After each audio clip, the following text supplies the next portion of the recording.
मेरे प्यारे दोस्तों, आपका स्वागत है ब्लडी इवनिंग में। ये नया चैनल है तो यहाँ ज्यादा से ज्यादा प्यार दिखाइएगा। तो ये कहानी हमने लिखी है। अगर आप चाहते हैं कि आपकी कहानी भी लोगों की पता चले तो हमें डिस्क्रिप्शन में दिए हुई ईमेल पे मैसेज करें, हम आपको जल्द ही रिप्लाई करेंगे। तो आज की कहानी शुरू करते हैं। हुआ क्या था। एक बार की बात है, एक छोटे से गांव में एक अजीब सी घटना घटी।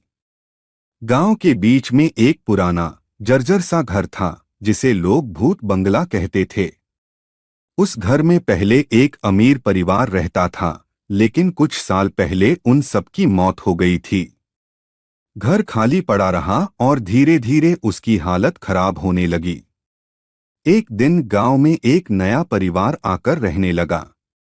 इस परिवार में एक बूढ़ी दादी, एक माँ और एक बच्चा था। बच्चे का नाम था रोहन। रोहन एक बहुत ही जिज्ञासु बच्चा था। उसे उस भूत बंगले के बारे में जानने की बहुत इच्छा थी। एक दिन जब उसकी माँ बाजार गई थी, रोहन अकेला घर पर था। वह अपनी दादी के साथ बैठकर बात कर रहा था। तभी उसने देखा कि भूत बंगले की खिड़की से एक रोशनी निकल रही है। रोहन उत्सुकता से उस रोशनी की ओर देखने लगा। थोड़ी देर बाद रोहन ने अपनी दादी से कहा, दादी देखो, भूत बंगले में रोशनी जल रही है। दादी ने रोहन की ओर देखा और उसकी बात सुनकर उसके चेहरे पर एक चिंता की लहर दौड़ गई। उसने रोहन से कहा, रोहन तुम वहां मत जाना। वह भूत बंगला है। उसमें खतरनाक चीजें रहती हैं। लेकिन रोहन ने दादी की बात नहीं मानी। वह रोशनी की ओर जाने के लिए उठ गया।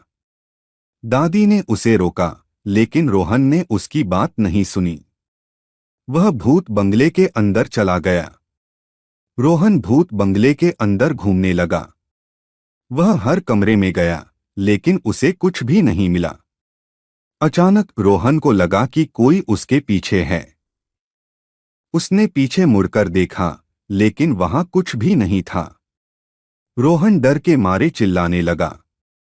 उसकी चीख सुनकर दादी दौड़कर आई। उसने रोहन को भूत बंगले से बाहर निकाला और उसे अपनी बाहों में ले लिया। रोहन रो रहा था। दादी उसे समझा रही थी कि भूत बंगले में कोई नहीं रहता। वह सब सिर्फ उनकी कल्पना है। रोहन को दादी की बात माननी पड़ी। वह भूत बंगले से बाहर आया और उसके बाद कभी भी वहां नहीं गया। वो कहते हैं, जो डरता है वो देखता है। इस कहानी से हम क्या सीख सकते हैं? डर हमें अजीब चीजें देखने पर मजबूर कर सकता है। रोहन ने डर के कारण बंगले में रोशनी देखी। कल्पना की शक्ति बहुत मजबूत होती है। रोहन की कल्पना ने उसे डरा दिया। हमें अंधविश्वास पर विश्वास नहीं करना चाहिए। भूत प्रेत की कहानियां अंधविश्वास पर आधारित होती हैं। हमें तर्कसंगत होना चाहिए। अंत में यह कहानी हमें याद दिलाती है कि डर को दूर करने का सबसे अच्छा तरीका है ज्ञान और तर्क।